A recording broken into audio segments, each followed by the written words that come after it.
حضور نے فرمایا کہ قیامت کے دن اولاد آدم کے قدم اپنی جگہ سے ہل نہیں پائیں گے جب تک 3 چیزوں کا جواب نہیں دیں گے۔ وہ 3 چیزیں کیا ہیں؟ اللہ پوچھے گا عمر دی تھی 100 برس 80 برس کہاں گزار کر آئے، اس کا حساب دو۔ اس میں جوانی دی تھی، خاص طور پر وہ جوانی کے دن، وہ جوانی کی عمر کہاں گزار کے آئے، کہاں خرچ کی، کیسے خرچ کی۔ پھر اللہ فرمائے گا دوسرا مال دیا تھا وہ کہاں خرچ کیا، حلال کاموں میں خرچ کیا یا حرام کاموں میں خرچ کیا، اس کا حساب دو۔ پھر اللہ پوچھے گا جو علم دیا تھا اس کو کس تک پہنچایا، کیا اس پر عمل کیا؟ بھائیو، ہمیں کس چیز نے دھوکے میں ڈال دیا؟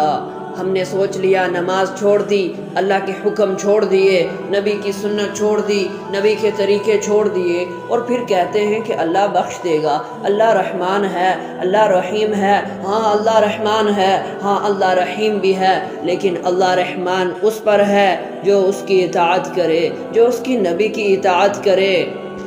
ہمارے دلوں سے آج ایمان مٹ چکا ہے، ہم دھوکے میں ہیں۔ اللہ کے نبی کی حدیث ہے کہ قیامت کا وقت قریب آئے گا تو ایک ایسے لوگ ہوں گے جو صبح مسلمان ہوں گے اور شام کو کافر ہوں گے۔ وہ کون لوگ ہیں؟ ہمارے عمل، فرمایا جس نے نماز جان بوجھ کر چھوڑی اس نے کفر کیا۔ میرے بھائیوں، برا نہ مانے، ہمارے دلوں سے ایمان ختم ہو چکا ہے۔ اگر ہمارے دلوں میں ایمان ہوتا تو ہم قرآن نہ سیکھتے۔ اگر ہمیں یہ یقین ہوتا کہ یہ کتاب اللہ کی کتاب ہے، یہ اس خالق کائنات کی کتاب ہے، یہ اس کے الفاظ ہیں، تو کیا ہم اس کے لیے قرآن مجید نہ سیکھتے، قرآن مجید نہ پڑھتے، اس کا ترجمہ نہ پڑھتے؟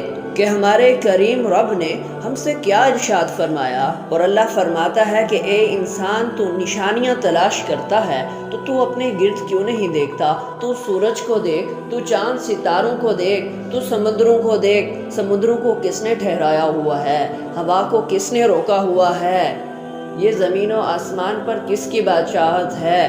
اللہ فرماتا ہے کہ بندے میں تیری شاہ رگ سے بھی زیادہ قریب ہوں تیرے سے، تو مجھ سے مانگ تو صحیح، میں تجھے عطا کروں گا۔ کون سے بندے جس نے اس رب کی نافرمانی کی، اس رحیم و کریم رب کی نافرمانی کی، اس کے پیارے نبی کی سنتوں سے منہ موڑ لیا، اس کے پیارے نبی کے طریقوں کو چھوڑ دیا؟ کون سی امت؟ حضرت عائشہ رضی اللہ تعالیٰ عنہ بیٹھی تھی، حضور اقدس صلی اللہ علیہ وسلم سے فرمایا کہ یا اللہ کے نبی میرے لیے دعا کیجئے۔ تو اللہ کے نبی نے ہاتھ اٹھائے، فرمایا یا اللہ عائشہ کے گناہوں کو معاف فرما، جو اس نے چھپ کر کیے، جو ظاہر میں کیے، سب کو معاف فرما۔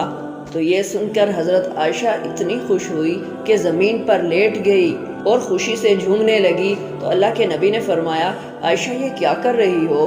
تو فرمانے لگی کہ اللہ کے نبی میں خوش ہو رہی ہوں کہ آپ نے میرے لیے دعا کی ہے۔ تو فرمایا عائشہ تم میری محبوب بیگم ہے، تو آج تیرے کہنے پر تیرے لیے یہ دعا کی، یہ دعا روزانہ میں اپنی امت کے لیے مانگتا ہوں۔ میرے بھائیوں، ہمارے دلوں میں اگر ایمان ہوتا کہ نماز اللہ کا حکم ہے تو ہم کبھی اس کو رد نہ کرتے۔ اگر آج کوئی دنیا کا بادشاہ، کوئی کسی بستی کا، کسی شہر کا، کسی علاقے کا، کوئی ایم این اے، ایم پی اے، کوئی صدر، کوئی وزیر اعظم، کوئی بادشاہ کسی سے کوئی بات کہہ دے، یا کوئی معزز شخص ہی چلو کسی سے کچھ کہہ دے، کوئی سند دے دے، کوئی حکم دے دے، تو ہم بڑی اس کی فرما برداری کرتے ہیں، اس کے حکم کی تابع داری کرتے ہیں۔ ہمیں یقین ہو جاتا ہے کہ اس شخص نے بات کی، اس نے 100% درست بات کی، لیکن وہ اللہ جو رحمان ہے، جو رحیم ہے، جو زمین و آسمان کا مالک ہے، اس نے حکم دیا کہ میرے بندے نماز پڑھ۔ اللہ کے نبی نے آخری حجۃ الوداع کے موقع پر فرمایا میرے صحابہ کبھی نماز نہ چھوڑنا، لیکن ہم نے کیا کہا؟ اللہ کے بندوں نے کیا کہا؟ ہم نے کہا اللہ 5 ٹن کے صدقے بخش دے سی، اللہ فلاں دے صدقے بخش دے سی، فلاں بندے کے وسیلے سے بخش دے گا، اللہ کے نبی کے وسیلے سے بخش دے گا۔ نہیں، اللہ نے نہیں بخشنا، اللہ نے حساب لینا ہے، اللہ نے حساب لینا ہے۔ فرمایا کل قیامت کے دن پہلا سوال ہوگا نماز کے بارے میں۔ اللہ کے نبی کی حدیث ہے، فرمایا کہ جس شخص کی نماز صحیح ہوگی اس کے تمام اعمال صحیح ہوں گے۔ میرے بھائیوں، خدا کا واسطہ ہے، ابھی بھی وقت ہے، اپنی زندگیوں کو بدلیں، اپنی زندگیوں کو بدلیں، اپنے عمل کو بدلیں اور اپنی زندگیوں میں تبدیلی لائیں۔ یہ تبدیلی کیسے آئے گی؟ نماز میں دل کیسے لگے گا؟ قرآن سے لگاؤ کیسے ہوگا؟ جب آپ اس کو سمجھ کر پڑھیں گے۔ نماز چھوٹی سی ہے، اس کا ایک دفعہ انسان اگر ترجمے سے پڑھ لے تو یہ انسان کو یاد کرنا اس کے لیے مشکل نہیں۔ اس لیے نماز کو ترجمے سے یاد کریں، یہ ہم پر لازم ہے کہ ہمیں پتہ ہونا چاہیے کہ ہم اپنے رب سے کیا گفتگو کر رہے ہیں۔ اور پھر قرآن کو ترجمے کے ساتھ پڑھیں، تفسیر کے ساتھ پڑھیں، ٹھہر ٹھہر کے سمجھ کے پڑھیں، تب ہی اس کی روحانیت ہمارے اندر اترے گی اور ہمارا یقین و ایمان پختہ ہوگا۔ اللہ سے دعا ہے کہ اللہ رب العزت مجھے آپ کو اس پر عمل کرنے کی توفیق عطا فرمائے۔ وآخر دعوانا الحمدللہ رب العالمین۔